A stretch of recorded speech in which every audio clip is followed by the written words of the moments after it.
Good evening, and welcome to Suffield Academy's production of The Diary of Anne Frank. Please note that any recording of this performance, either through video or photograph, is strictly prohibited. Please use this moment to take your phones out and ensure they are turned off or on silent mode. Also, please note that we do not permit the use of your cell phone, including text messaging, during the performance. In case of an emergency, please exit through the doors through which you entered, or through the doors at the front of the stage. Thank you, and enjoy the show. Didn't sound that much like you do.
Are you all right, Mr. Frank?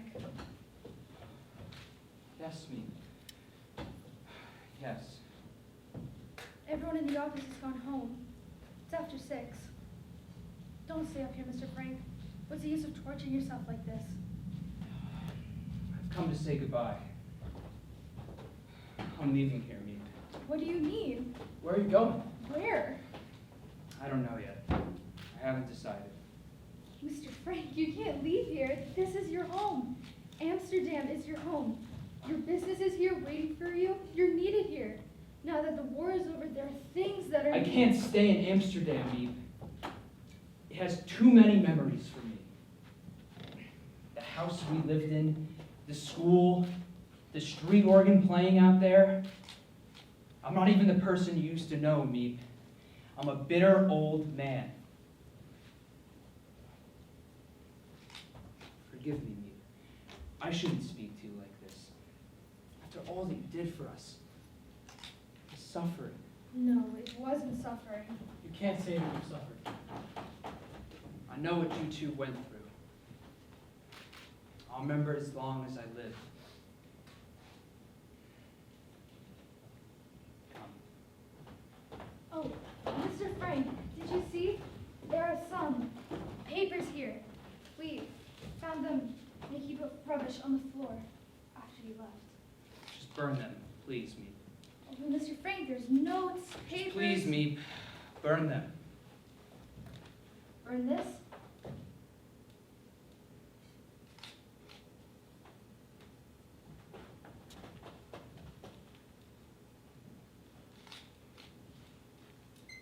Anne's diary.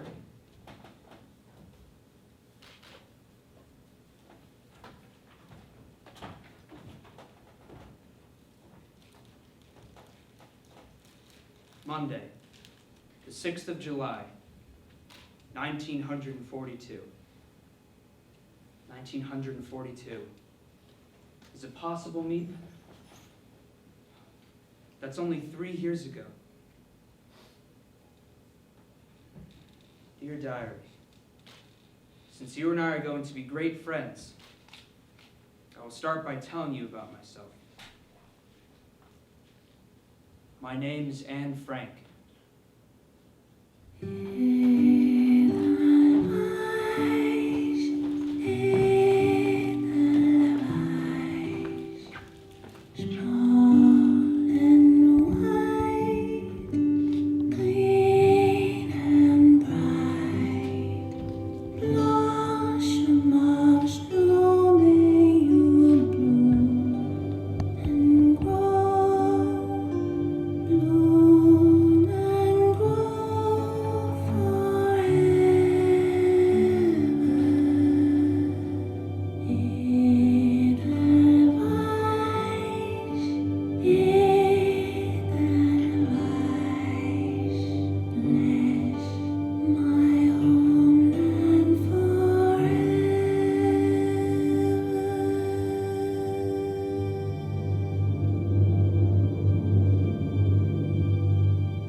A few days ago, Father began to talk about us going into hiding.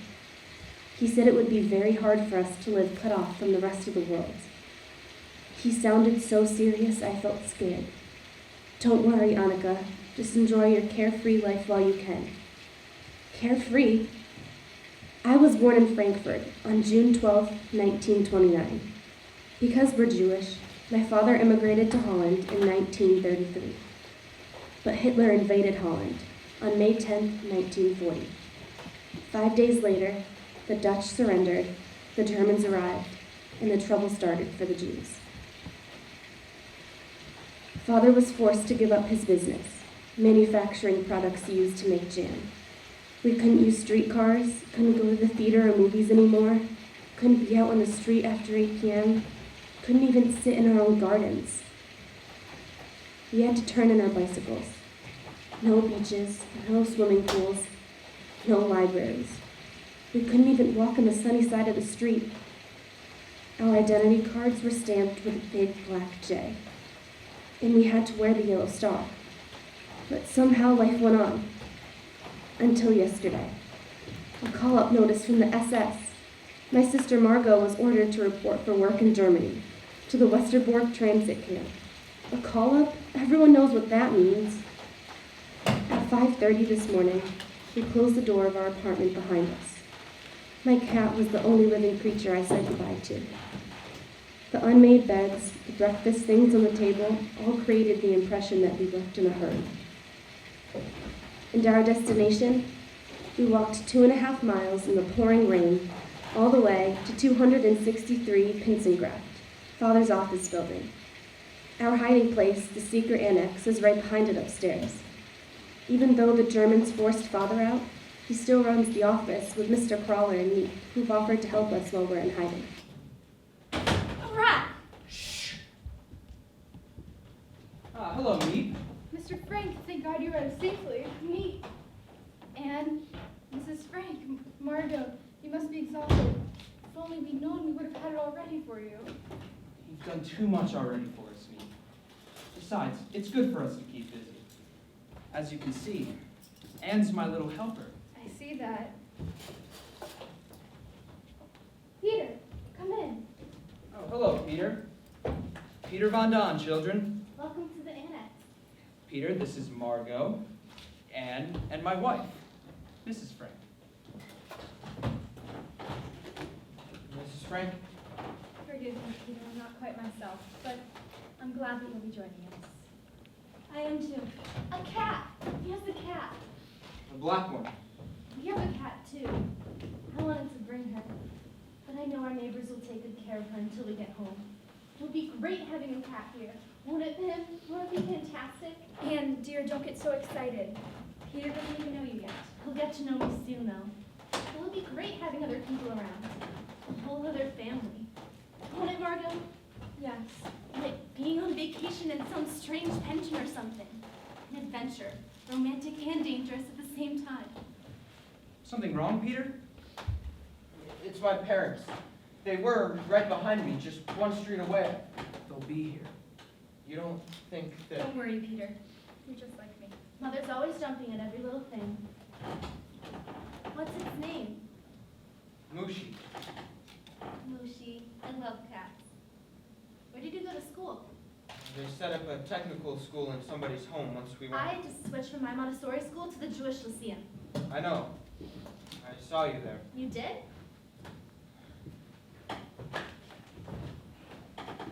What did I tell you, Peter? And now we're all here. Just in time. We had to take the long way around. There were too many police on the streets. Welcome, Mrs. Von Don. Mr. Von Don. You know my wife, of course, and the children. We must hurry. The workmen will be here in half an hour. Such trouble we're causing you, Mr. Crawler, after all you and me have done. And now we arrive early. You couldn't let your daughter be taken away, Mr. Frank. Please don't worry. We'll do everything we can to help. But I must run and get your ration books. Wait, but if they see our names on ration books, won't they know we're here? Trust me, your names won't be on them. If you make the list every day, I'll try to get you what you want. And every Saturday, I can bring 5 library books. 5? I know what my 5 are going to be. And remember, there are 7 of us now. I know, Mother. So it's illegal then? The ration books? We've never done anything illegal. I don't think we'll be living exactly according to regulations here.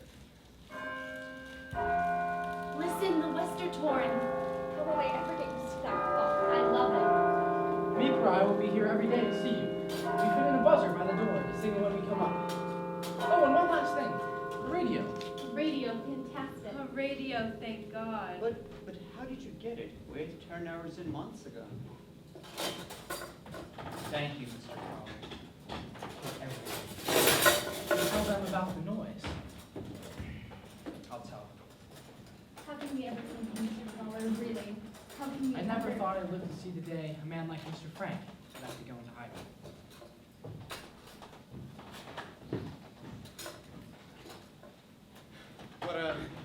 What a journey. It's a wonder we weren't arrested. Petronella walking down the street in a fur coat carrying a hat box in the middle of the summer. What do you need another hat for? It's not another hat. It's... Oh, I just don't feel at home without my chamber pot. Now, everyone, a few things, quickly. We have to get settled in before the workmen get here. And, please, sit down.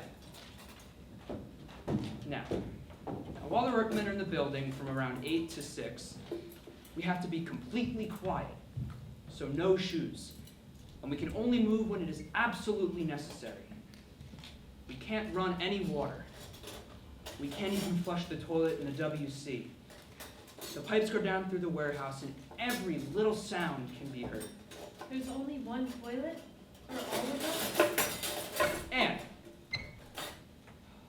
we can never throw anything out, not even a potato peel. We'll burn everything in the stove at night.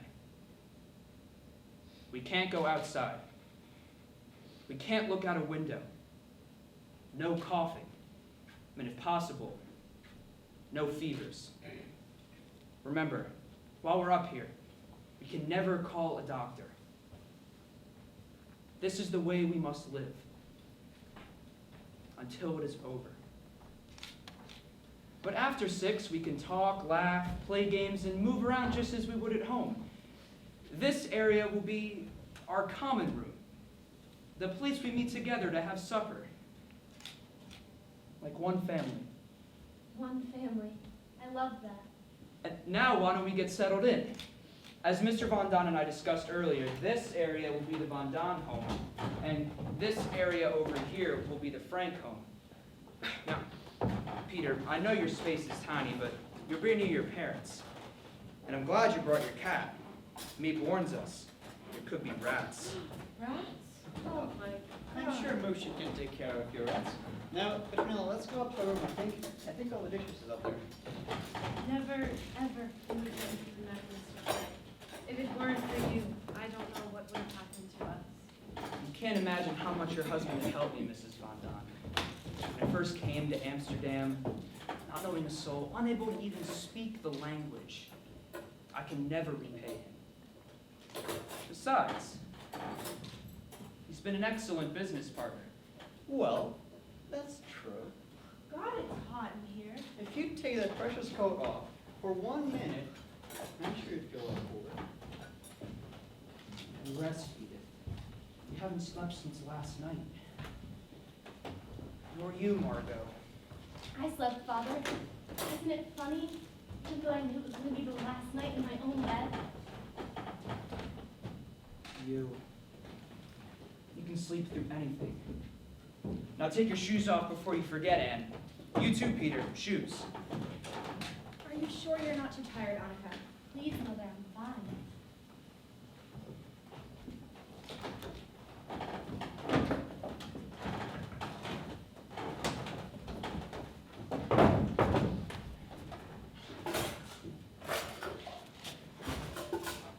Hey, what are you doing? I'm getting rid of it. You can't do that. They'll arrest you if you go out without your star. Who's going out? Now I don't have to be branded. You're right.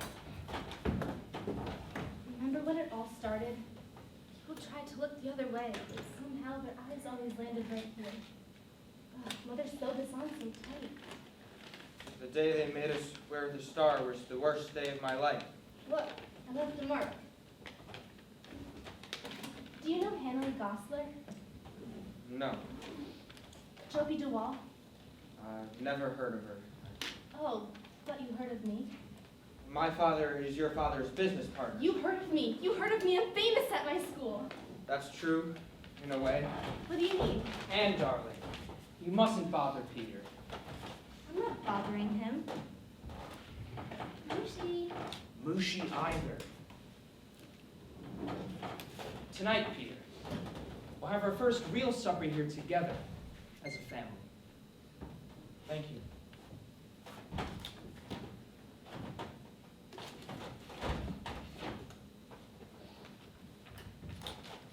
He's awfully shy. Oh, you'll like him, I know. I better. He's the only boy I'm going to see for him. My movie stars he remembered. I'm going to put them right. Oh, there's something more. Go on, look further.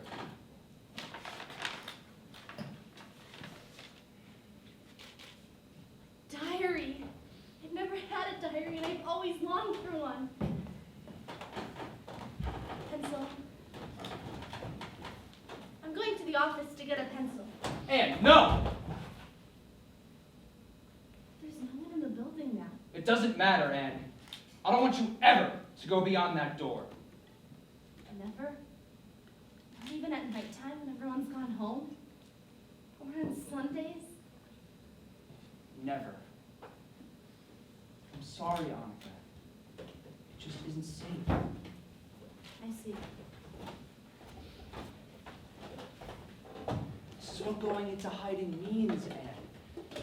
One mistake could cost us our lives. I know, Father. Every single day, Meep and Mr. Crawler will bring us food, books, and their precious company. They're friends, Anne. That's rare these days. If the Nazis found out they were hiding us, they'd be deported too. Your fountain pen. your fountain pen now. Oh, Pim, what a darling you are. All these bags of beans and potatoes. Is that what we'll be eating here? Not much variety, is there? Don't even listen to her. What she can do with these beans and potatoes. Oh, my wife is a great cook. Lucky for us. Yeah, even with the beans. So you'll see. Am I going to miss those gourmet meals? Foodie, stop exaggerating. The women seem content, don't they? You can never tell the women, but I think we'll be all right. Good. Mrs. Von Don, we'll meet here at 6 and start preparing supper. 6 o'clock, yes. 6 o'clock. Wait, Petronella, I'm waiting from the kitchen. The workman will be here any moment.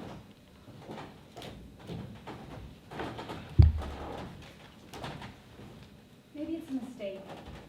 All of us going into hiding together, they say that it's better for families to separate. That way, in case we're betrayed, caught, at least the children The would... children would have never understood if we had separated. They couldn't have borne it, no more than we.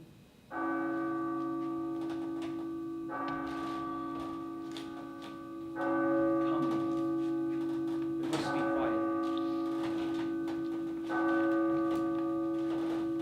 Are you all right, Margot? I'm still shaking. Feel my hands.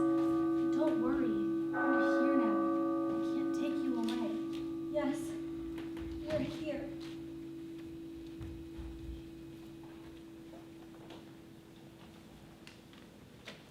Und für das wir nun einzutreten entschlossen sind, bis zum letzten Hauch dieses Deutschland, der deutschen Volksgemeinschaft aller deutschen Stämme, das Großdeutsche Reich, Sieg heil!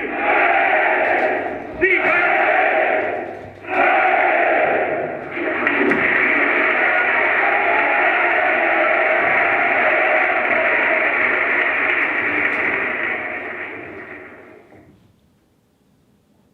It's the silence that frightens me the most. Every time I hear a creak in the house, a step on the street, I'm sure that they're coming for us. I wander from room to room, feeling like a songbird whose wings have been ripped off and keeps hurling itself against the bars of its cage.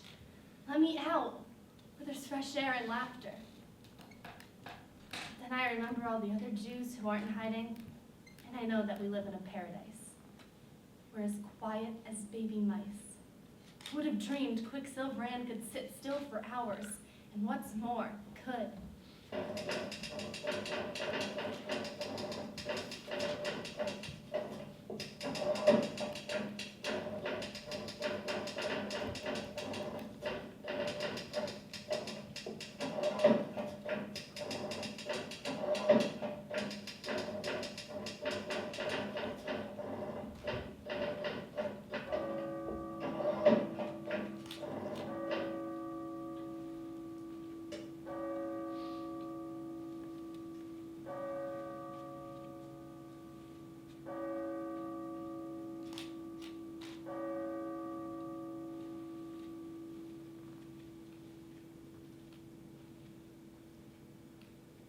At last. What were you writing about in that diary that was so funny? Nothing about me, I hope. Can't I take a peek? No, Mrs. Von Don. Oh, come on, not even a little peek. Not even a little peek, Mrs. Von Don. All right, fine. I'm next for the WC. Has anybody seen my shoes? Shoes? You took them, didn't you? I don't know what you're talking about. You're gonna be sorry. Am I? Definitely. Anne, Wait till I get you. I'm waiting. I'm waiting. Here. You're strong, but you won't get them away from me. You didn't think I was so strong, did you? Uh-oh, I'm making you mad. You're really mad now. Anne, Peter. Come on, Peter, dance with me. I don't know how. I'll teach you. I don't want any lessons. Please? I have to give Mushi his supper, so. Can I watch? He doesn't like having people around when he eats. Please, I'll be quiet. Quiet as a little mouse. He likes mice, doesn't he? No! Anne, you shouldn't play with Peter like that. It's not dignified. I don't want to be dignified. You complain that I don't treat you like a grown-up, but when I do, you resent it. I just want to have some fun. What's wrong with that boy? He's just not used to girls, Anne. Especially one like you. Just give him time. How much time does he need? You dance with me, Margot. I have to help with supper. If we don't practice, we'll forget. All right, all right. See, everyone? Margot's the real dancer in the house. Oh, dancing. Where's Peter? In his room. Oh, his father will kill him if he catches him with that cat again. And be a darling and fetch Peter from his room. Peter, oh Peter, What is it? your mother wants you to come down. You know what your father says. I'll feed Lucy. Fine, just give him his supper and come right out. Is that any way to speak to your little girlfriend? Mother, please. Look, he's blushing. You're crazy. She's only 13. So, and you're 16? Your father is much older than I am. I tell you, Mr. Frank, if we're here much longer, we are liable to be related.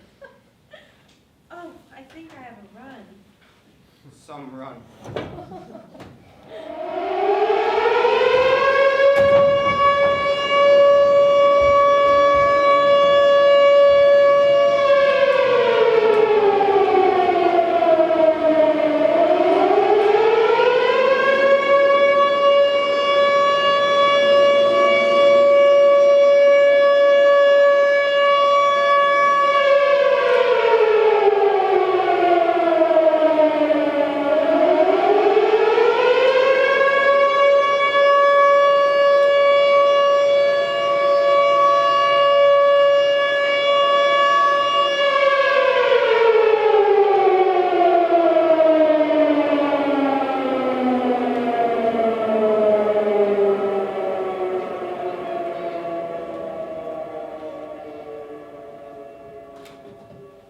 God, I hate them. Good evening, everyone. I wish I could stay for supper, but I'm so shy I can barely... All right. All right. I heard about you. About how you talked so much in class that Mr. Keesing called you Miss Quack Quack and made you write a composition. Quack Quack. Well, go on. Tell them the rest. How it was so good you read it to my class and all the other classes. Oh, I know about you. You're always joking. I don't always joke. Always mocking and making fun of people. Quack, quack, quack. I don't always. You're the most infuriating boy I've ever met. That's right, Anne, you give it to When us. all the boys in the world had to be locked up with you. Quack, quack. From now on, stay out of my room. Anne. Excellent in history, Anne. And in Latin. Hey, is Meep not here yet? The workman only left a little while ago. All right. Well, what's for dinner tonight? Beans. Beans. Again? Hey, I saw you there playing with that cat. He was only in there for a minute. He's been out here all afternoon working on his French. Oh, really? How did I do in algebra? And I think we both better give up on algebra. How did I do? How do you always do? Brilliant. You might have used a subjunctive here. Where? Mrs. Von Don, may I try on your coat? Anne, of course you may. My father bought me this coat the year before he died. He always bought the best that money could buy. Do you have a lot of boyfriends before you were married? And it's not courteous to ask personal questions. Why? I've long admirers who couldn't keep their eyes off me. I can imagine. Oh, I remember the summer when I was 16. Oh, God. Here we go again. Who's talking to you? We had this big house in Bremerhaven. Oh, those boys came buzzing like bees around a honey pot. Oh, my father got very nervous with all those boys buzzing. He said, if any of them gets fresh with you, you say, remember Mr. So-and-so, remember I am a lady. Remember, Mr. So-and-so, remember I am a lady. Very good. All right, that's enough.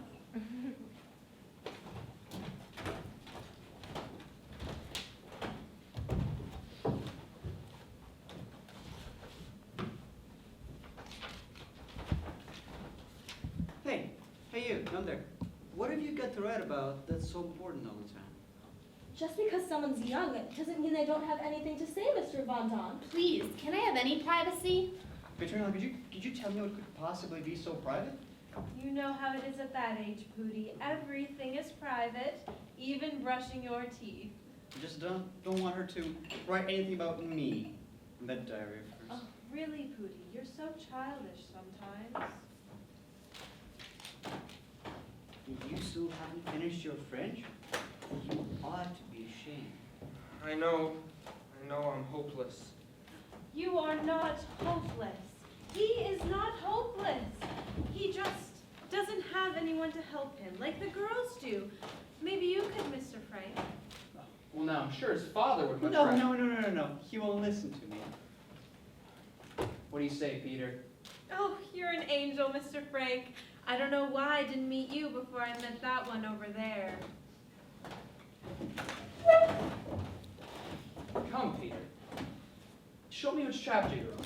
Now you listen to Mr. Frank, Peter. Mr. Frank is a highly educated man. Aren't things hard enough without you sprawling all over the place? Well, if you didn't smoke so much, Pootie, you wouldn't be so ill-tempered. Am I smoking?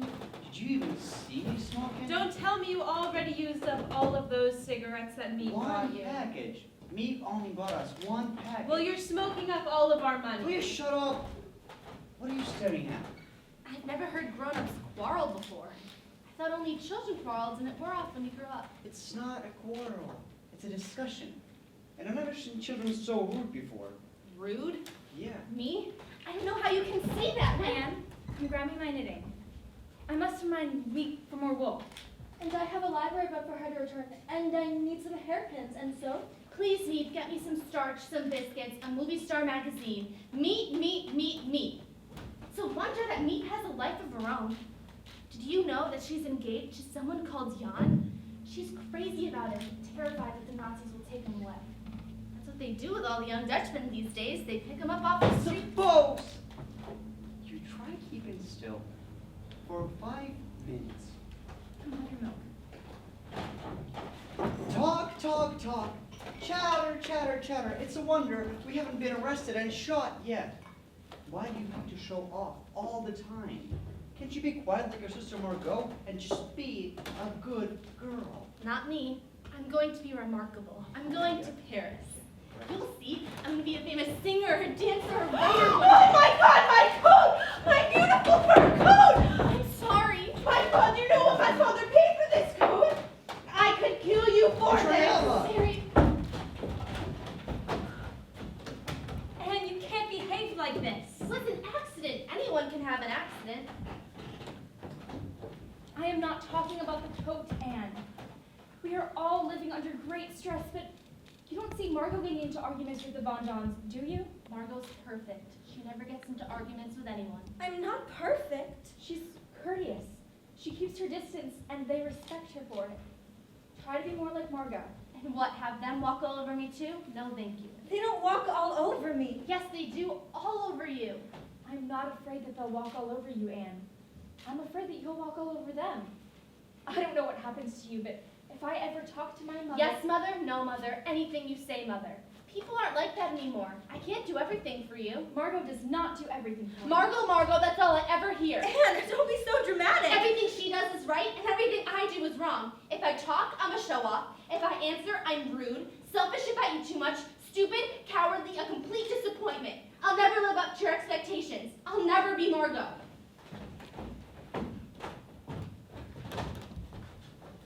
I don't know how we can go on living like this. You know, Anne, in 2 minutes she'll be laughing and joking again. There's no room, no privacy for any of us. Ugh, those people, the way that they behave, and your father, he just chooses to shut his eyes to those kind of things. I can't even remember the way life used to be. Me. It's me. Meat, our darling Meat. What? Does everyone have their list? I have mine. Anne, I'll grab your library book. Oh, Meat, what's it like, that air? Hello, Mr. Crawler. What did you do today? Who did you see? When meat comes by, the sun begins to shine. We missed you yesterday, Mr. Caller. Tell us, Meat. We want to know everything. Won't you two stay for supper? Thank you, but there's something we have to talk over. Something that has to be decided immediately. What? What is it? It's just that each time we come, we try and bring a bit of good news. But up here, you just can't tell how bad things have become outside. There's a dentist, Alfred Dussel. He's Jewish. He's been living with a Christian woman, but today he asked me if I knew of a safe address. He's desperate. I promised I would let him know. Well, of course, Meep. Absolutely. Dussel, I think we know him. It's great news, me. Look, it's great news, but where's he going to sleep? There's barely enough room. Forgive me, Mr. Von Kahn. I spoke without consulting you. You did? There's so little food, you can see yourself. Mr. Von Don, I've tried, but there's no more ration books to be had. Where 7 can eat, 8 can eat as well. I hope so. If we can save even one person, we must. Yeah, you're right. Yes, definitely. Mr. Carlo will go to meet him. I will bring him up. Tomorrow. Thank you.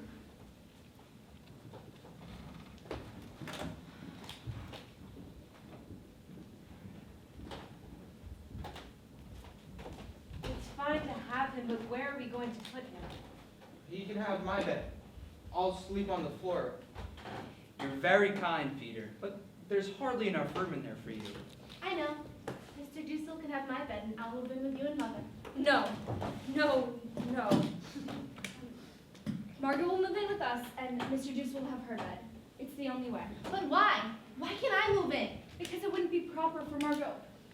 Please, Anne, don't argue with me. It's settled.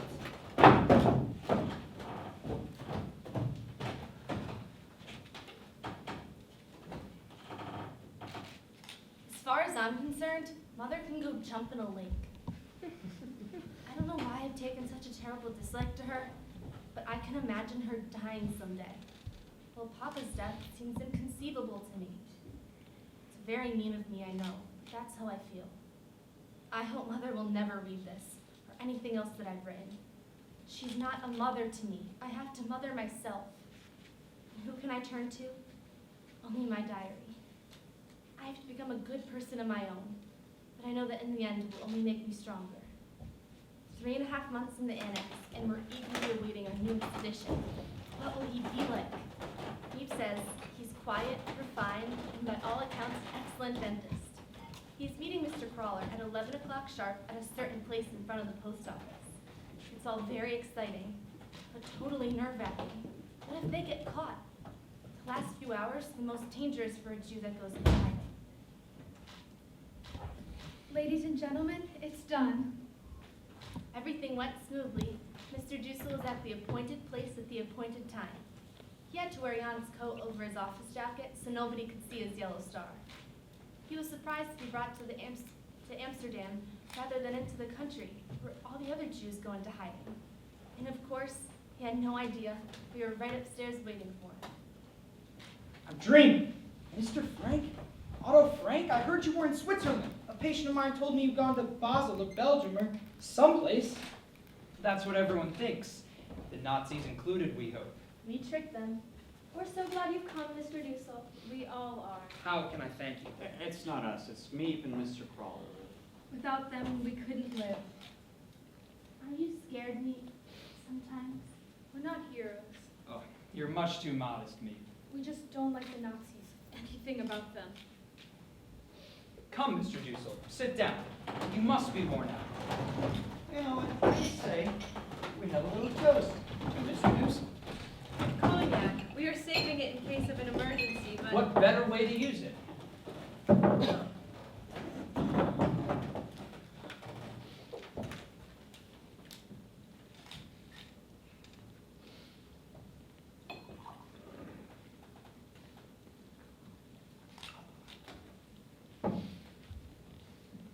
To Mr. Dussel, we are honored to have you with us. Rust! Delicious. Too bad there's so little of it. Now, I believe you know someone in common, Mr. Dussel. Ah, Dr. Kinsler. We were friends back in the old days in Frankfurt.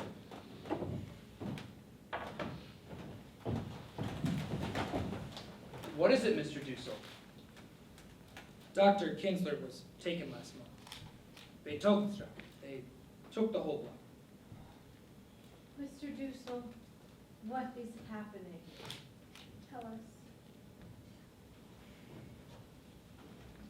All over Amsterdam, Jews are disappearing, torn out of their beds in the middle of the night. My God, the screams. Children come home from school, their parents gone. Women come home from shopping, whole families vanished. It's impossible to escape unless you go into hiding. Thousands are being taken away every day. The Bloombergs, Professor Hollenstein. Oh my God. You have 5 minutes to pack whatever you can carry in a rucksack. Herd it off into the Jewish theater for days, even weeks sometimes, and then Westerbork, the transit camp. From there, every Tuesday, like clockwork, a train leaves for the east. Mr. Dussel, do you know the Gosslers? Their daughter Hanley and I, we've been friends since we were 4. They didn't come for them, did they? No, not Hanley. It can't be.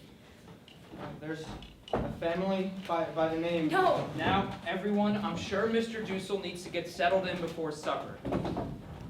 I'm sorry, but you won't have your own room. But I trust you won't mind sharing one with my daughter. Forgive me for upsetting. No, you had to tell us. We had to know. And, darling, would you please show Mr. Dussel to your room? Me. Thank you for everything. All he said, so terrible, so different from what Mr. Crawler has been telling us. I like it better, the way Crawler tells us. Well, here we are. Ah, isn't very big, is it? I've never shared a room with a man before. I hope he'll be a suitable companion. I know you'll miss the woman you lived with terribly. Charlotte and I have never been apart for so long. It all happened so quickly.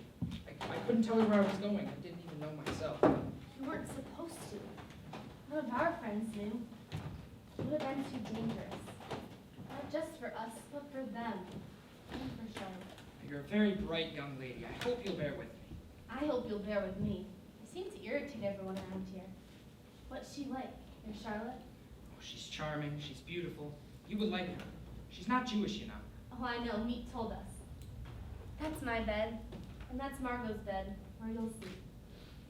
I know it's small and dark in here, but if you peek out the blackout curtain, you'll see the most beautiful chestnut tree in the world. I can't wait till it's in blossom.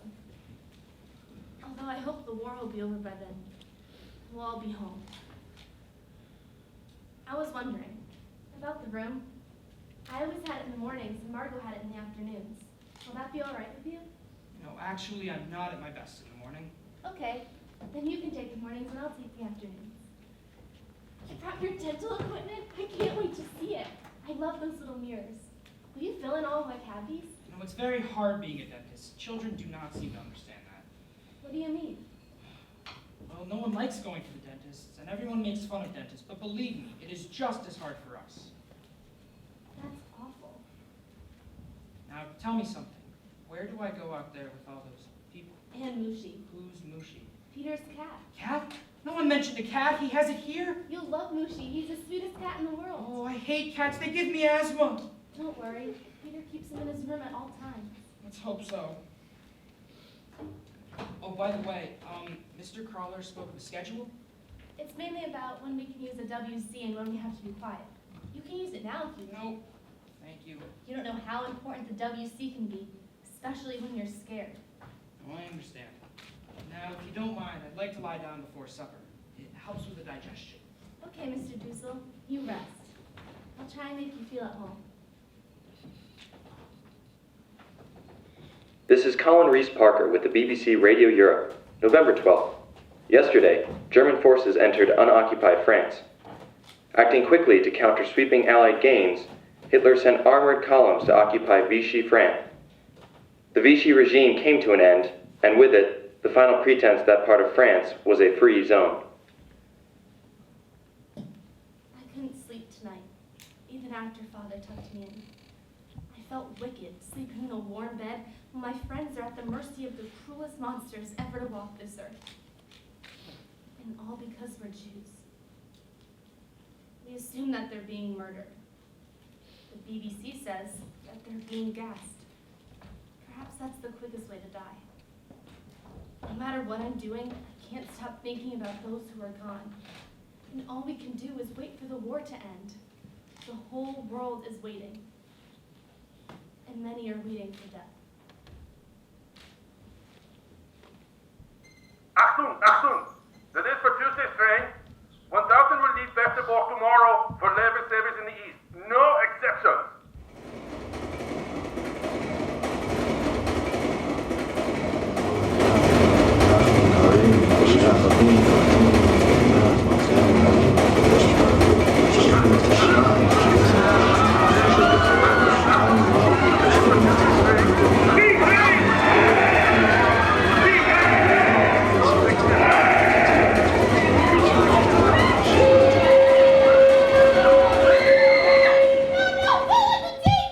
For God's sake, be quiet! I won't get on the train! She'll get us all killed! And you're here. You're safe. It was a dream, my angel. We're having a dream. Mrs. Frank, these nightmares are getting worse. I do not sleep anymore. I spend half the night shushing her. Anne, little Anne. Every night, Mrs. Frank. Every night for weeks now. She's going to get us all killed. Please, Mr. Dussel, go back to sleep. She will be all right in a moment. Can I get you a glass of water? What happened? Another nightmare. It was a bad dream, wasn't it? If you want, you can tell me what happened. Sometimes it helps. No. Thank you, Mother. First, you get some rest. I'll sit right here until you're I'd rather you didn't.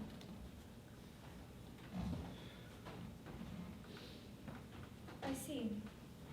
Good night, then. Would you ask Father to come in? Please.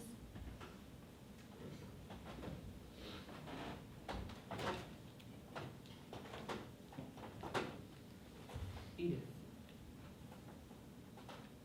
She wants you, Otto. She's still trembling. It's all right. Go to her.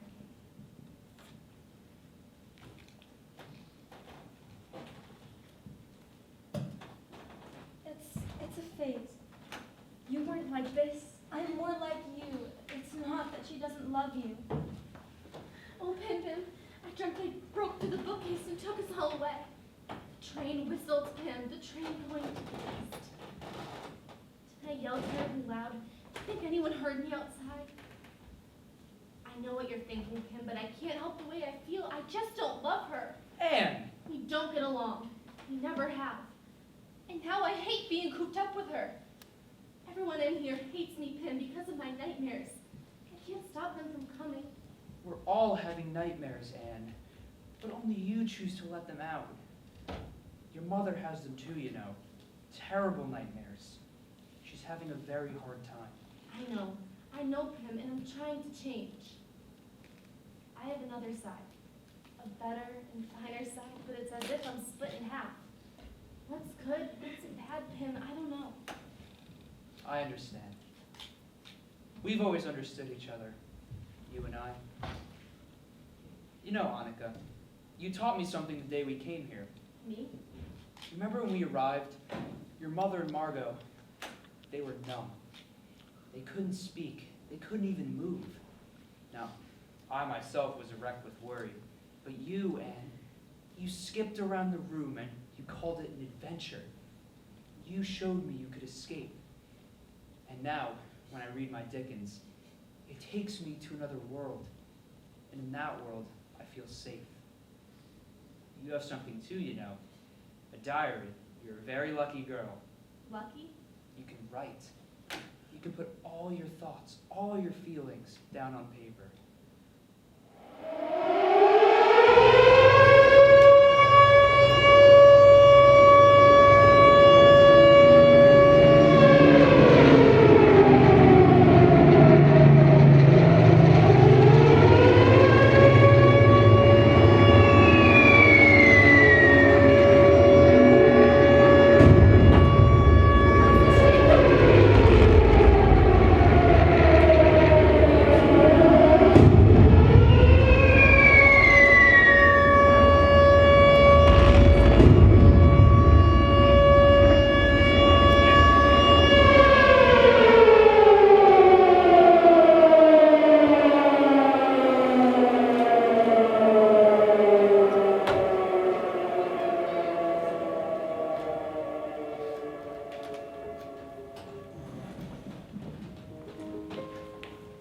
Tonight, after the radio broadcast, Pim asked what was the first thing we wanted to do when we were liberated.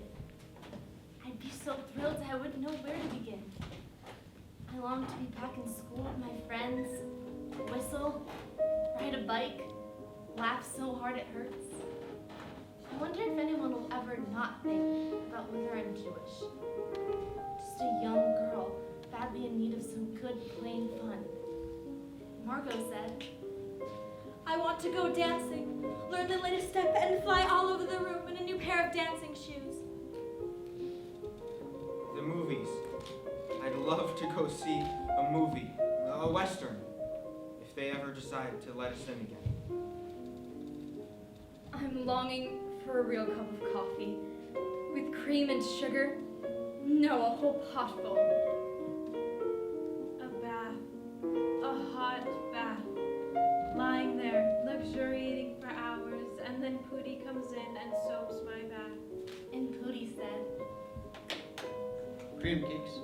The first thing out of here, I'm gonna work cups for cream cakes. Charlotte, just to look at her, listen to her for hours. You know what I want? To pack a picnic lunch and take my family to the seashore for the whole day.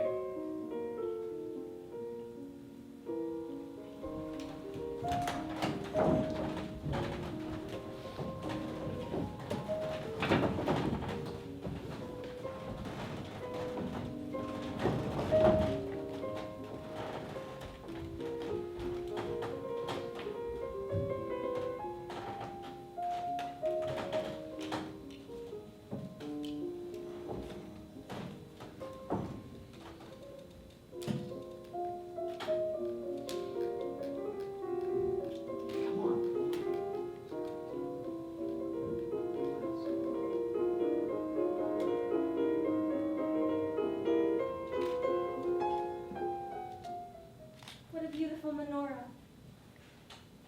Baruch atah Adonai, Eloheinu melech haolam, asher kiddushanu b'mitzvotav, v'tzivanu lehadlik ner shel Hanukkah. Amen. Now that was very moving. it's not over yet. There's still the song, Presents. Not this year, I see. And no latkes either. I don't mind. I make the best latkes you've ever tasted. Please, I can't bear it. Invite us next year.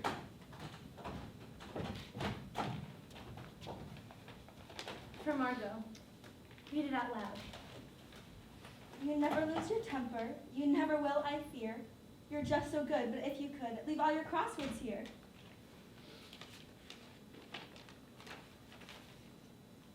A new crossword puzzle book. It's not new. It's yours. I rubbed it out. But if you wait a while and forget, you can do it all over again. Oh, Anne, it's wonderful.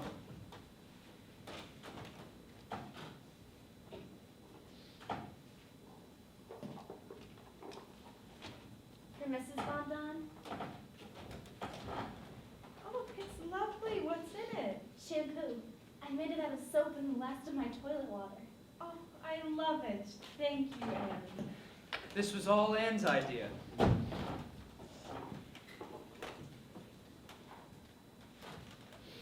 Mr. Von Don, this is really something. Something you want more than anything in this world. Unbelievable. How can it be? Man, it's a cigarette. Pim found some old pipe tobacco in the pocket lining of his coat, and we made it. Well, Pim did, but it's real tobacco, I promise. Well, let's see.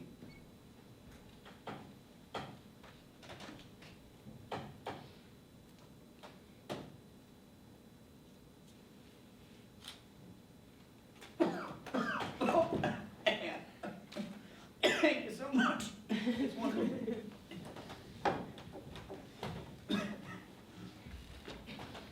For Mother,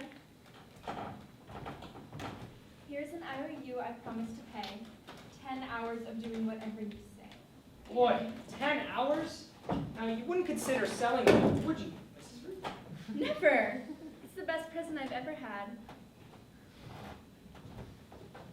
For Pim, Anne, darling, I wasn't supposed to get anything. I made it all by myself. No one helped me. Not even Mother, not even Margot. I did it after dark when I got into bed. And after keeping me up half the night writing in that diary of hers. Just kidding. I'm afraid it looks better in the dark. Anne, it looks perfect to me. Thank you. I shall treasure it.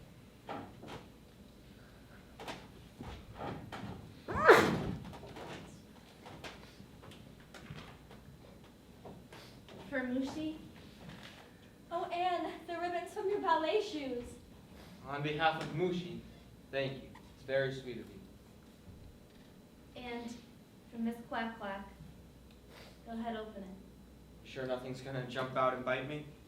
What's in it? A razor. Meep got it for me. And you really do need one now. What for? Look at his upper lip. There's a little something growing there. There is? Well, put a little milk on and let the cat lick it off. Oh, you think you're funny, do you? I like it. Thank you. And last but never least, my roommate, Mr. Diesel. You got something for me, Anne? Capsules. 2 capsules. Not poison, I hope. Earplugs, so you won't hear me thrashing around at night. I made them out of cotton and candle wax. Go ahead, try them out, see if they work. Ready? What? Are you ready? God. God, they've gone inside my head! Help! Help! Help! Only kidding. Only kidding. Thank you. I don't know how she did it. Oh, It was so darling, my my present. Hold on, everyone. Hold on. I have one more present For who? for your mother. For tonight. Otto, my music box. I saved it just in case we'd be here till Hanukkah. This is my great-grandmother's music box. Your father is an angel for saving it. Hey, why didn't you save anything of mine? Saved you, didn't I? Listen.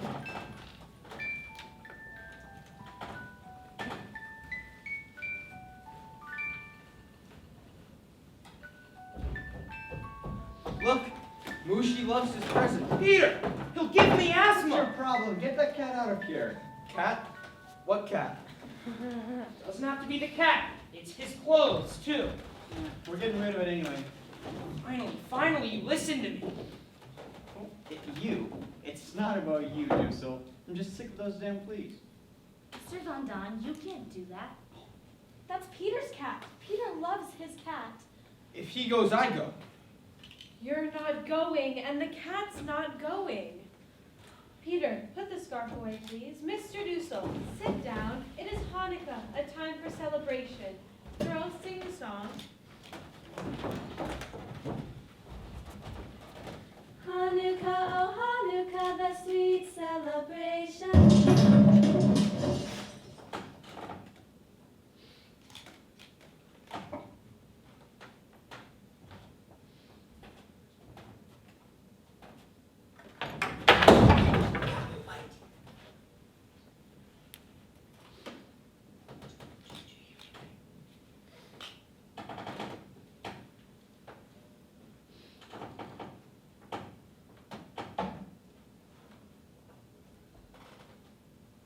I think they've gone.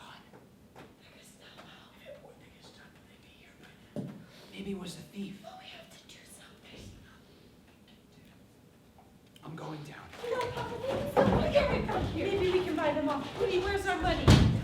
We have to do something. Someone get Papa! I'll go. Let's go, let's go!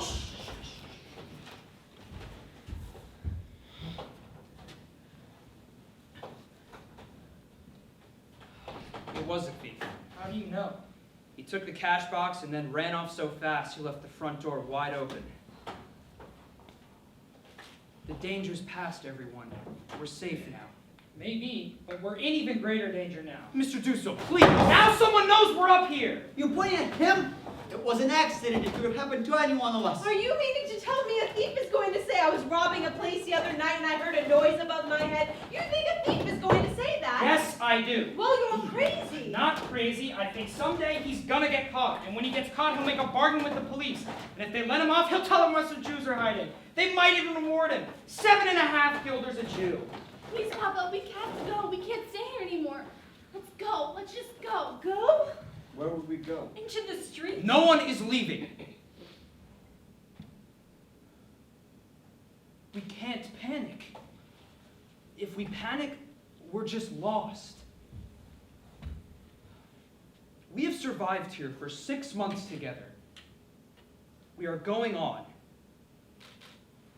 Margot, Anne, the song, please.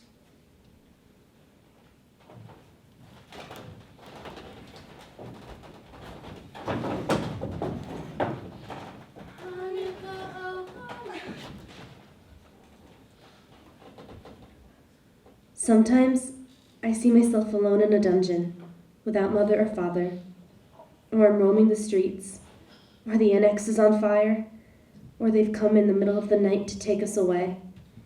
And I know this could all happen very soon. I see the 8 of us in the annex as if we're a patch of blue skies threatened by menacing black clouds. We're surrounded by darkness and danger, and in our desperate search for a way out, we keep bumping into each other. We look at the fighting below and the beauty and peace above, but we're cut off by a dark mass that can go neither up nor down. It looms before us, an impenetrable wall. I can only cry out and implore, open wide, let us out.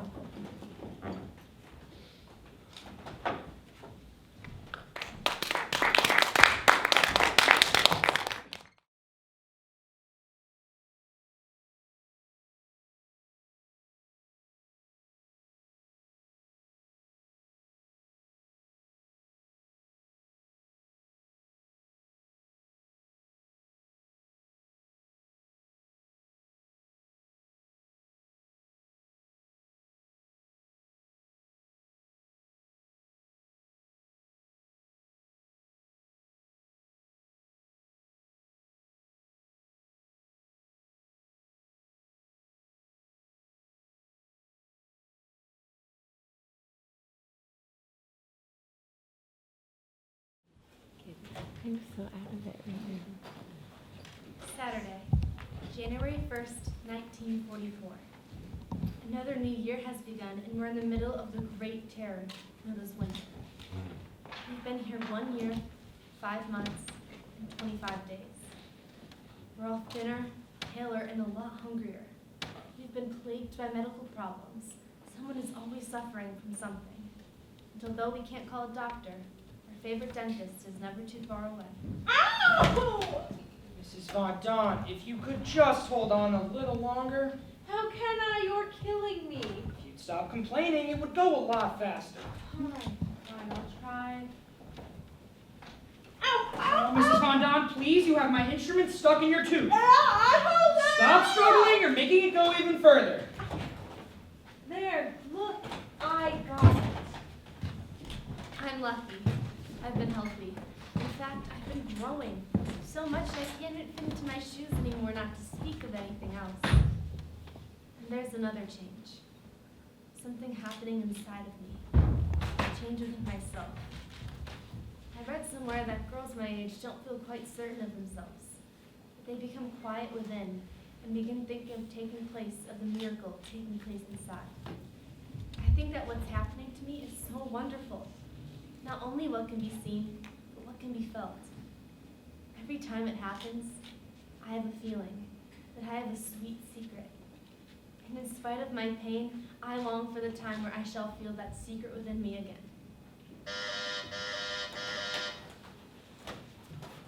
It's me. Wake up, everyone. Eve is here.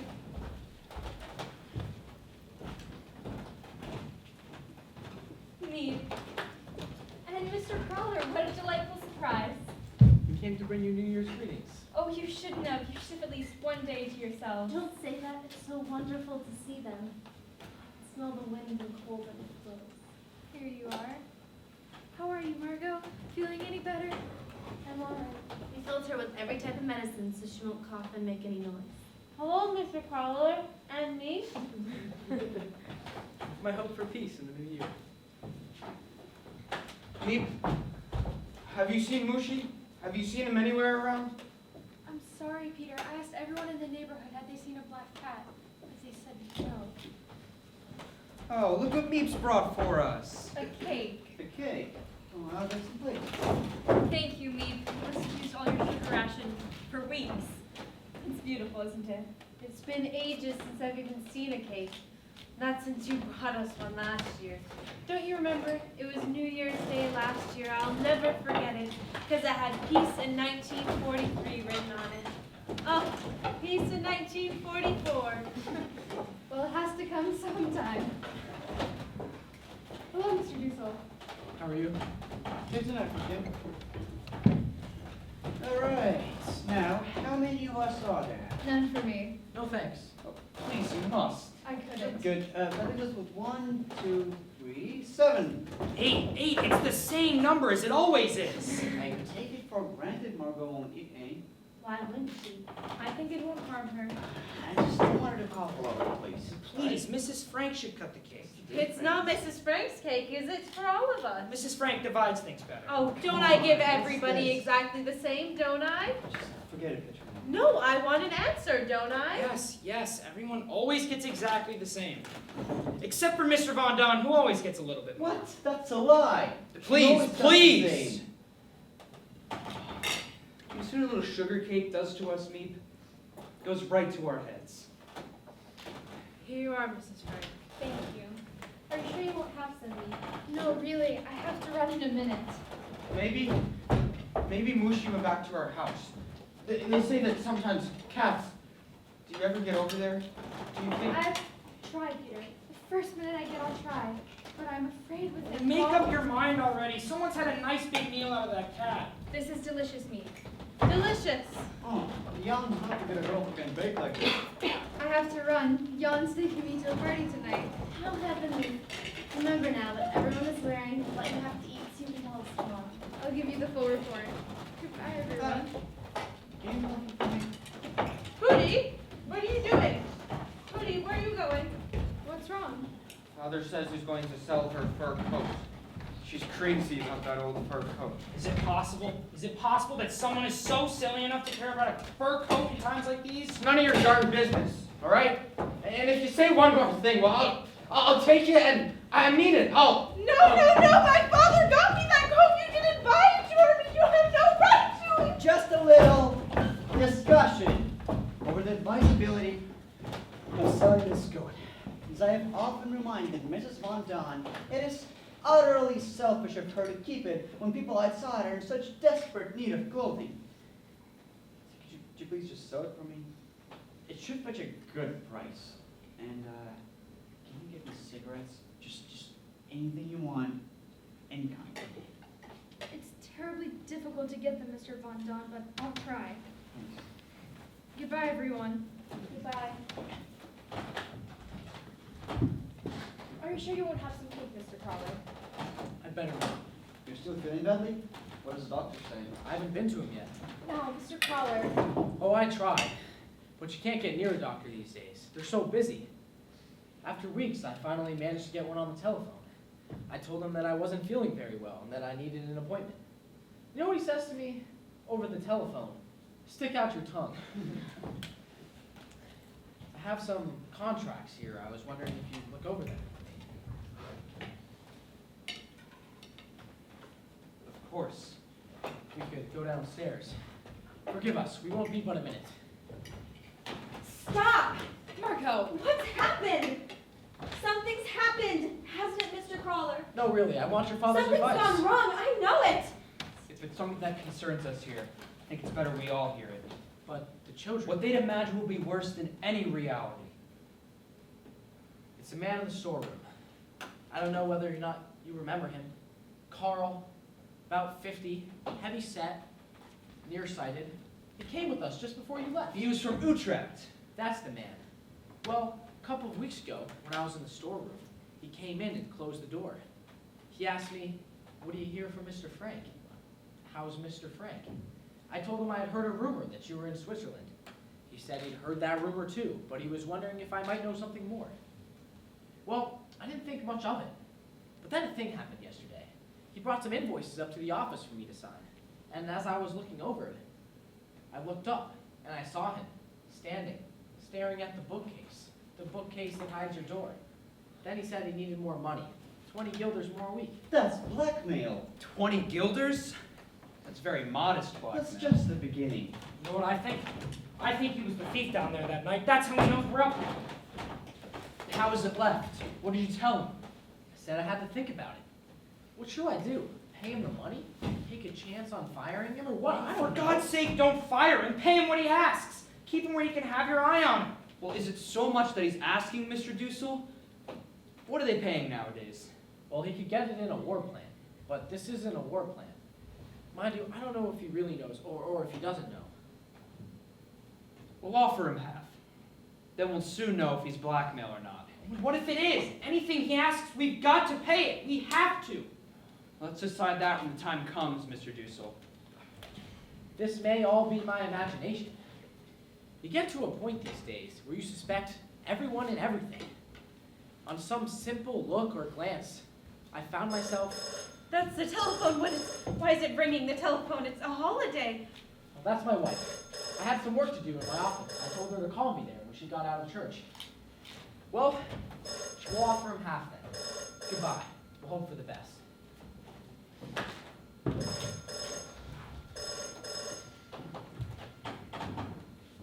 You can thank your son for this. Smashing that light. I tell you, it's only a matter of time now. Sometimes I wish the end would come, whatever it is. Margot, then at least we would know where we were. You should be ashamed of yourself talking like this. Think of how lucky we are. Think of the thousands dying in war every day. Think of the people in concentration camps. And what's the good of that? What's the good of thinking of misery when you're already miserable? That's stupid. And we're young, Margot, Peter, and I. You grown-ups have had your chance, but look at us. If we begin thinking of all the horror in the world, we're lost. We're trying to hold on to something when everything, hopes, ideals, everything are being destroyed. Now, Anne, it isn't our fault this world is so messed up. We weren't around when it all started. Anne, so don't try and take it out on us. I just don't understand. I would have never done anything like that to you. That goat was 17 years old, for God's sake. Those skins had definitely seen their day. That's not the point, and you know it. I know that we need the money. Can you get that through your stupid head? Don't talk to her Never like that. understood anything. Come on, here we go again. That was the last thing. A whole world's gone. You've still got us, haven't you? Oh, you took the last memory of my father away We from have me. to hear about your father again. If it weren't for you, for the father, the goat, the apartment with all the goddamn possessions, would be in America by now. Oh, please, it was you two. You couldn't go to I only stayed because of you two. I knew which way the wind was Oh, blowing. please, you always know everything, Mother, don't please you? Your stop. mother will never listen. If I could just say one more No, thing. you cannot! You speak too much already, and it's none of your business anyways.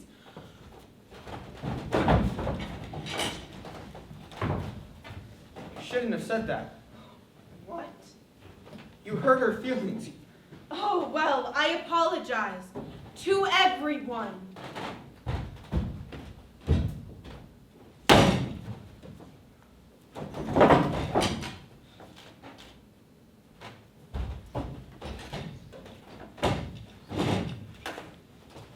You left this. Thank you.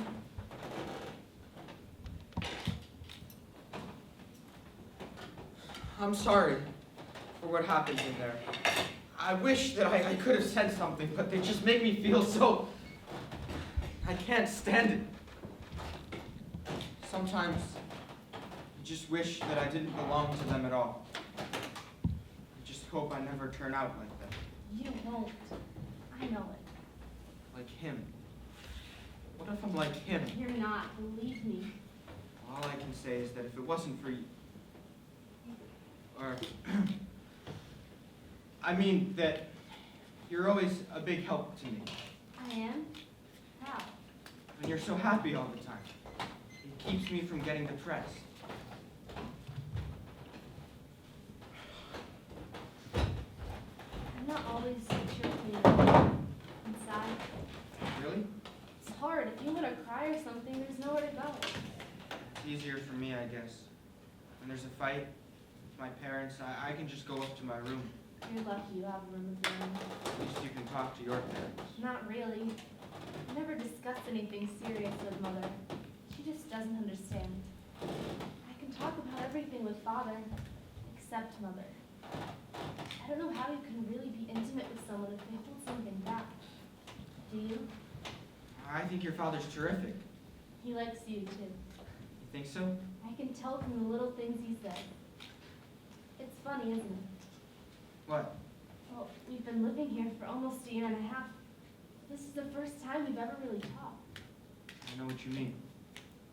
You know something, Peter? What? I've never really had a friend. Someone I could truly confide in. Me neither. Smile for me. Why? You have dimples when you smile. Dimples, the only mark of beauty I possess. That's not true. You're pretty. Me? Yes. You.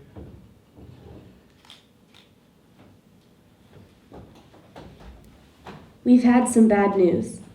The people from whom we've cut our ration books from have been arrested, so we've had to cut down on the food. Our stomachs are so empty that they rumble and make strange noises, all in different keys. Mr. Von Don's is deep and low, like a bass fiddle. Mine is high, whistling like a flute. As we all sit around waiting for supper, it's like an orchestra tuning up. It only needs Toscanini to raise his baton and we'd be off in the ride of the Valkyries. Monday, the 6th of March, 1944. Mr. Crawler is in the hospital. It seems he has ulcers. Pim says we are his ulcers. Meep has to run the business, and us too. The Americans have landed on the southern tip of Italy. Father looks for a quick finish to the war. Mr. Dussel is waiting every day for the warehouse man to demand more money. Have I been skipping around too much from one subject to another? I can't help it. I feel that spring is coming. I feel it in my whole body and soul. I feel utterly confused. I am longing, so longing, for everything. For friends, for someone to talk to, someone who understands, someone young who feels as I do. What's for dinner tonight? Don't ask. I have to be prepared. My God, I can't eat this anymore. Pickles, kale, and brown potatoes every night for weeks now. It's your problem, Mr. Dussel. Did you try cooking for a change instead of insulting my wife? I think you prepared the kale very well, Mrs. Von Don. I don't know how you do it. Mr. Frank, always the soul of politeness. Every night another miracle. Hey, we don't want to clog the pipes like last week. Hootie, please. Margot, you're not eating. You have to eat. I'm not hungry. Please, Margot, just take one bite. I can't. I just can't. She eats like a bird. Look at her every day, a smaller bird. Margot, I'm doing the best that I can. I'm sorry, Mrs. Von Don. Anne's eating. Peter's eating. How do you do it, Anne? I pretend it's delicious. Don't look at it. Where I know what it's caught. Very wise, Annika. I eat because I'm hungry. You've got to force yourself, Margot. You're too thin. She's not the only one here. We're all famished. Will this war ever be over? This war would be over a lot sooner if the goddamn British would start the invasion. Please, not tonight. The British are fighting for their lives. Yeah, do something when the time is right. When we're dead and buried, you mean? It's amazing how strong those Germans are. Their Germans are so strong. They're so amazing. They're going to win the war. Is that what you're trying to say? They might. They very well might. The British don't get moving. They're moving. For crying out loud, 3,000 tons of bombs dropped on Hamburg just last Sunday. Isn't that enough for you? No. Bombs do you even need? Enough so we don't have to worry about going to Poland. Hurry up, Mr. Dussel! Margo! Mr. is Dussel! waiting. Hey, longer, again. People think I like spending my life in there. And now from London, a message from the Dutch Minister of Education, Mr. Gerrit Wolkenstein. History cannot be written on the basis of official documents alone. If our descendants are to understand what we, as a nation, have endured during these years, we need simple, everyday pieces. A diary, letters from a forced laborer in Germany. I can't believe it. Did you really say a diary? I'll start revising it tomorrow. Maybe I'll even publish my own novel. The Secret Annex, based on my writings. Unless you write yourself, you can't know how wonderful it is. When I write, I shake off all my cares. But I want to achieve more than that. I want to be enjoyment to all people. I want to go on living, even after my death. Mr. Dussel is getting awfully impatient out there. Let him, I'm always waiting for him. Are you going up to the attic with Peter again? You've already spent so much time there today. I went up exactly twice. Once to get the potatoes for supper, and once to practice French together. But you know Mrs. Van Don, she's got a comment for every little thing. Let her, it's in her nature. I don't think it's Mrs. Van Don that's upsetting me. I'm not upset. You're not jealous? Like me and Peter? I'd be insanely jealous if it were you instead of I. Yes, I imagine you would be, but I'm not. Aren't you, Margot? Tell me the truth.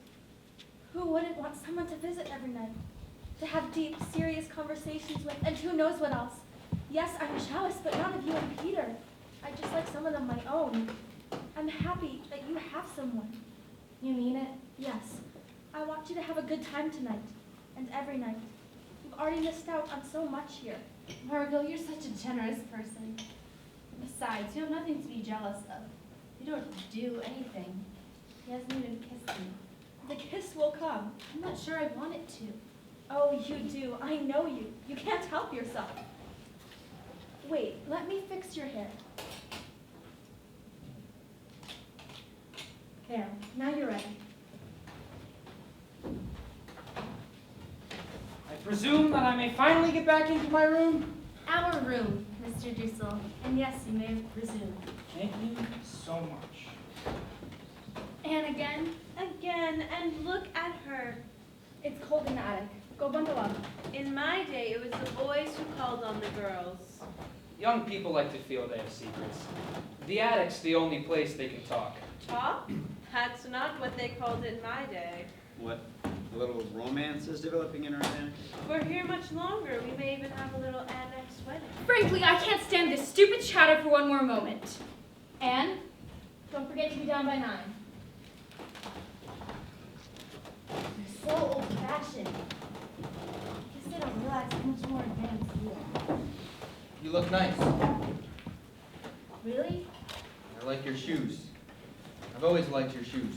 He always does everything just right. She likes you a lot. I love her. But doesn't it make you miserable to be so dependent on someone? I'm not miserable. Anymore. I mean, sometimes even bumping into you on the stairs, I feel the same. You've changed. You know, I used to think that you were a real pain in the neck. My life before seems so unreal. Nothing to do with who I am now. I see myself then as an utterly superficial girl. I wouldn't go back to being her for the world. Sure do know a lot about yourself, don't you? I guess it comes from all the writing you do. If I didn't, write what I think, how I feel, I'd suffocate. I want to be a real writer one day. I know I can write. I'm my hardest critic. But who knows if I really have a talent or not. What do you want to do? I don't know. Some job that doesn't take much brains. Maybe if I had your drive. That's ridiculous. No, it's true. I'm a complete idiot. You're too hard on yourself. I didn't have too much going on for me outside. But don't you miss? Peter, I miss so many things. Sometimes I dream I'm in my old apartment again. I wake up and I think, why can't I run outside? from here, just like you said. Look at our attic. The moonlight coming in. How beautiful. Are you cold? No. Well, maybe just a little. Here. Peter, have you ever kissed a girl? I guess so. You have? When? It wasn't a big deal or anything. Tell me. On my birthday, I was blindfolded. Don't even know who she was. There's nothing wrong with being kissed or anything.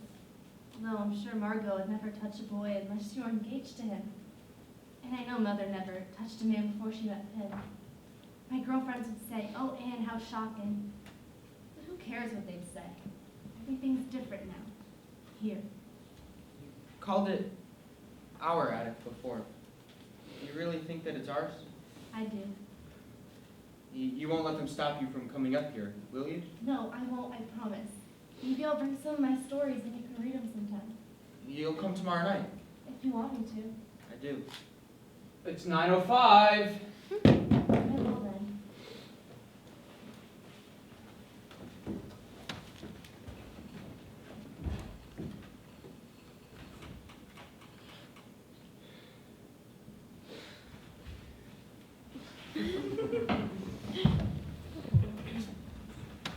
All Jews must be out of German-occupied countries before July 1st. The province of Utrecht will be cleansed of Jews between April 1st and May 1st. The provinces of North and South Holland, including Amsterdam, immediately thereafter. A faster pace evacuating the Jews will begin as we move them by train not once but twice a week, transporting 12,000 Jews a month. This is dirty work, but a mission of great historical purpose. When not a single Jew remains in the Netherlands, people will again walk freely in the streets.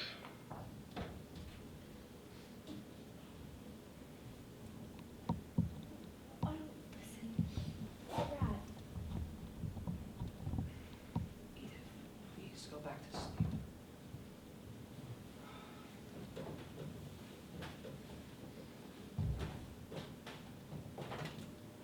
My God! I don't believe it! The bread! He's stealing the bread! I'm getting here right now! For God's sake! I'm not. What are you doing in here? I'm not. What's happening? Your husband! He's stealing our bread! I'm not. Miss Lily, What? it never happened before. I don't believe No, you! of course If you not. do it once, he will do it again! No, Every day I watch the children getting thinner and he comes in the middle of the night and steals the food that should be going to them! Just eat it, please. Mama, it's only one piece of bread! Here. I want him to go! Go? Where would we go? It Anywhere! would be impossible for Edith. You know how upset you've been these That has nothing to do with it! It could have happened to any one of us. And it won't happen again. Not a single time, of course. No! I can't take it with them here! You put us out on the street? Come on. There are other hiding places. Neep will find you a place. Don't worry about the money. We will get you the money. Mr. Frank, you said you would never forget what my husband did for you. If my husband had any obligation to you, it's paid for. For God's sake, Edith, I've never seen you like this. You can't throw Peter out. He hasn't done anything wrong. Peter can stay. I wouldn't feel right without my parents. Please, Mama, they get killed on the street. Anne's right. You can't send them away. They can stay until Neep finds them a place. But we're switching rooms. I can't have him near the food. We should divide it up right now. We're not going to divide up some rotten potatoes. Mr. Dussel, stop.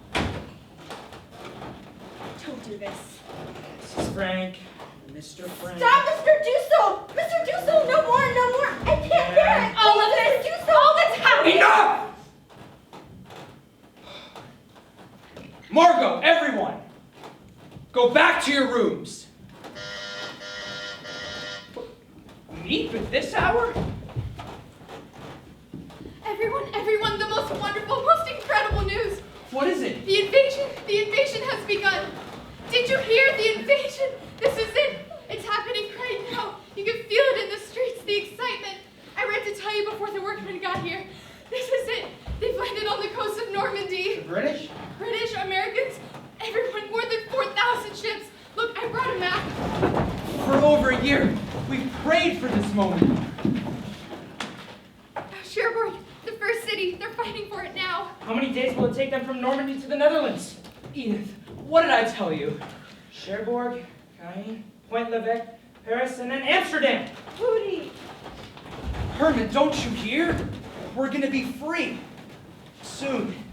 People of Western Europe, the landing was made this morning on the coast of France by troops of the Allied Expeditionary Force. Everyone, this landing listen. is part of the That's General Eisenhower. United Nations plans for the liberation of Europe, made in conjunction with our great Russian allies. I have this message for all of you.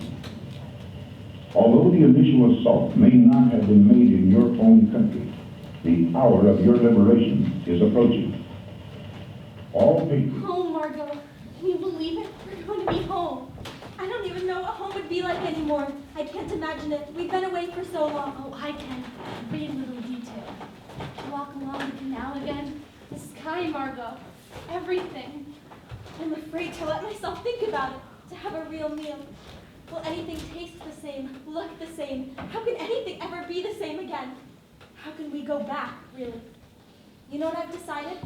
To be a nurse for newborns. To go far, far away. How far? Maybe, I don't know, maybe to Palestine. And maybe you'll go back to school in October, September even. Wouldn't that be something, Annika? Hootie, you know what I was just thinking about? You won't believe it, but I was thinking about that day when we first met. You know, you were buzzing around with those boys in Bremerhaven, and I picked you out right away. You were the one that could make me laugh and laugh. And that afternoon you took me out on the ferry, and first you made me laugh, and then you kissed me, and the kisses were even better than the laughter. When we got back, you had such a ravenous appetite. You made that little restaurant open its doors, and you ordered almost everything on the menu. What an appetite, the waiter kept saying. That man can really eat. We'll go back on that ferry one day, Pootie. It won't be long now. And soon I will be cooking all of your old favorites. Sour braten with red cabbage, latkes with your cherished applesauce. And we can even go to Burkhoff's for cream cakes, Pootie. But in the meantime, if you are hungry, just hold on to me, Pootie. Just hold on to me.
Till tomorrow, listeners, and we all know, no matter how hard the times and how heavy the separation, we are once more a day closer to the liberation. There's still exciting news of the invasion. The best part about it is that I have a feeling that friends are coming. Who knows? Maybe I'll be back in school by the fall. Haha, the joke is on us. The warehouse man doesn't know a thing, and we are paying him all that money. Wednesday, the 2nd of July, 1944. The invasion seems temporarily to be bogged down. Mr. Crawler has to have an operation, which looks bad. The Gestapo have found the cash box that was stolen. Mr. Dussel says they'll trace it back and back to the thief, and then it's just a matter of time till they get to us. Everyone is low. Even poor Pim can't raise their spirits. I have often been downcast myself, but never in despair. Another birthday has gone by, so now I am 15. Already I know what I want. I have a goal, an opinion. There it goes again. The telephone, Mr. Frank, do you hear? Yes, Mr. Dussel, I hear it. But this is the third time in quick succession it's a signal. For some reason, Meep can't get to us and she's trying to warn us of something. Mr. Dussel, please. Something has happened, Mr. Frank. For 3 days now, Meep hasn't been to see us, and today not a man at work, not a sound in the building. Perhaps it's Sunday. We may have lost track of the days. With diary there. What day is it? No, I don't lose track of the days. It is Friday, the 4th of August. Friday and not a man at work. Mr. Frank, I tell you, Mr. Crawler's dead. That's the only explanation. He's dead, they've sold the building, and Meep is trying to warn us. She would never telephone us. For God's sake, answer it! No! Just pick it up and listen. You don't have to speak, just pick it up and see if it's me. Please, answer it. No! I told you no! I'll do nothing that might let anyone know we're in the building. Mr. Frank is right. There's no need to tell us what side you're on. Now, I think if we wait patiently and quietly, believe that help will come.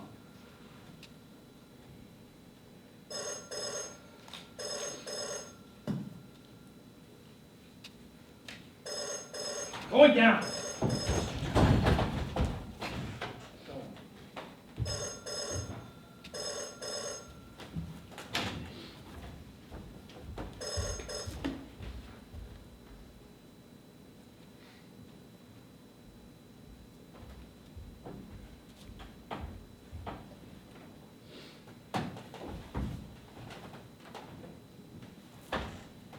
Too late.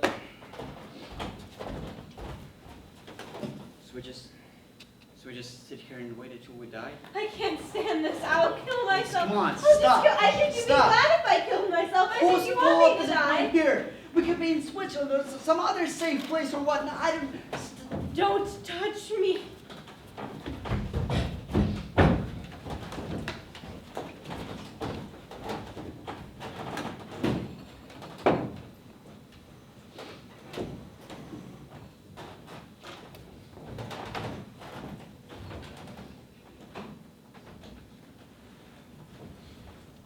You know what I do when I couldn't stand being cooped up for one more minute? I think myself out. I think myself on the walk in the park where I used to go with Pim, where the daffodils and the crocus grew down the slopes. Do you know what the best part about thinking yourself out is? You can have it any way you like, where the violets and chrysanthemums all bloom at the same time. It's funny. I used to take it all for granted. Now I've gone crazy with everything to do with nature. Haven't you? I've just gone crazy. I think if something doesn't happen soon, if we don't get out of here soon, I can't take much more of this. I wish you had a religion, Peter. No thanks. Not me. Well, I don't mean you have to be orthodox or believe in heaven and hell and purgatory and things. I just mean some faith. It doesn't matter what. When I think of all that's out there, the birds and seagulls and trees. When I think of the dearness of you, Peter, and all of the good people we know, Meep, Mr. Crawler, Jan, the vegetable man, all risking their lives for us every day. And then I'm not afraid anymore. I find myself and God and That's fine. But when I start to think, I get mad. Look at us, hiding out for 2 years, caught in here like... just waiting for them to come and get us. And all for what? We are not the only people that have had to suffer. There's always been people that have had to, sometimes one race, sometimes another, and yet... That doesn't make me feel any better. I know it's terrible. Trying to have any faith when people are doing such horrible things. But do you know what I think sometimes? That this world may be going through a phase. Like the way I was with Mother. It'll pass. Maybe not for hundreds of years, but someday. I still believe that in spite of everything, people are really good at heart. I want to see something now, not 1,000 years from now. Peter, if you'd only think of it as part of a pattern, a little minute in time. Let me tell you a secret. Every night before I go to bed, I think they're coming for us, our liberators. I bet you'll both forget about me when you're back home with all your old friends. Most of our friends are gone, Peter. We won't ever forget you. Ever. I'll tell you one thing. When we get out of here, I'm going to make sure that nobody knows I'm Jewish. What? I'm serious. Life would be so much easier if I was Christian. You mean you'd be baptized? Maybe. I never turn away from who I am. Don't you know you'll always be Jewish in your soul? Look at us going at each other like a couple of stupid grown-ups. Someday, when I'm outside again, I'm...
For these past 2 years, we have lived in fear. Now, we can live in hope.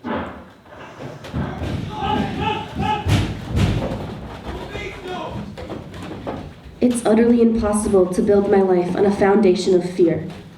I see the world transformed into a wilderness. I hear the approaching thunder, which will destroy us too. I feel the suffering of millions. Rose! And so it seems our standing is over. They're ready for us now. They've allowed us 5 minutes to get our things. We can each take a bag and whatever will hold it closer. Nothing else. So, dear diary, this means I must leave you behind. Goodbye for a while. P.S. Please, please, meet for Mr. Crawler or anyone else. If you should find this diary, please keep it safe for me. Because someday, I hope,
surrounded by police. We made it a point to learn how they knew. It was the thief who told them. You know, it seems strange to say this, that anyone could be happy in a concentration camp. But Anne, she was happy in that camp they first took us to in Holland. After 3 years of being shut up in these rooms, she could be out in the sunshine and the fresh air that she loved.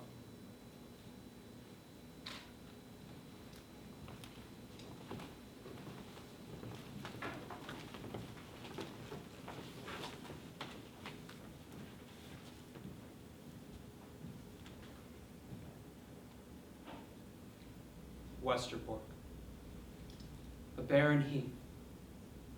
Wooden towers where our jailers stand guard. Walls covered with thousands of flies. The 8 of us, crammed into Barrack 67. Betrayed. Our last month together. Our last month. Anne and Peter walking hand in hand in between the barracks and barbed wire. Edith, worrying about the children, washing underclothing in murky water. Numb. Margot, silent, staring at nothing. Our last days on Dutch soil. Late August.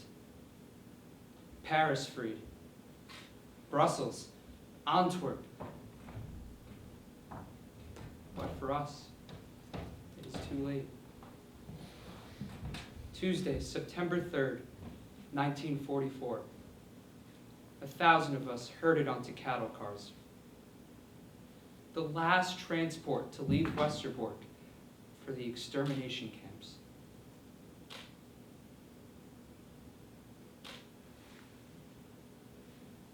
The train. 3 days, 3 nights. In the middle of the 3rd night, Auschwitz. Separation. Men from women. Edith, Margot, Anne. My family. Never again. Selection. Half our transport killed in the gas chambers. One day, Peter and I see a group of men march away, his father among them. Gas.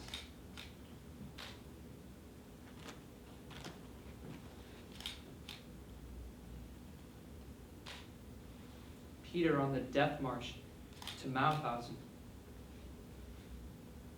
3 days before the British arrived.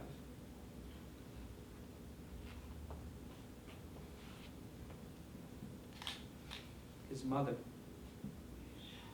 Auschwitz, Bergen-Belsen, Buchenwald, Treinstadt. Date of death unknown.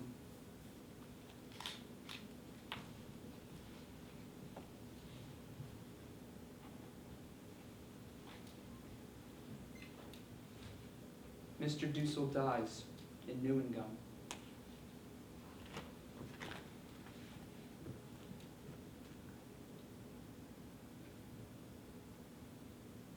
January 27th, 1945. I'm freed from Auschwitz. I know nothing of Edith and the children.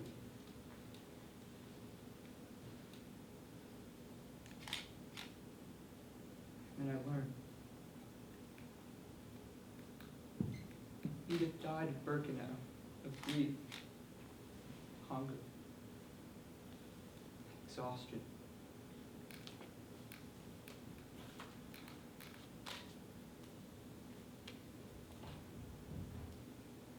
In the winter of 1945, typhus breaks out in Bergen-Belsen, killing thousands of prisoners.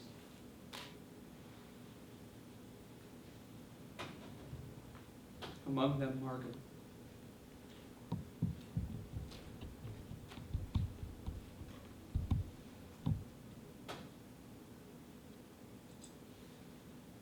One day, Anne's friend Hanley sees her through the barbed wire, naked, her head shaved, covered with lice. I don't have anyone anymore, she weeps.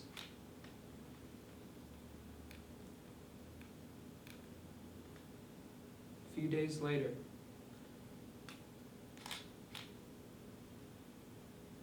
Anne dies.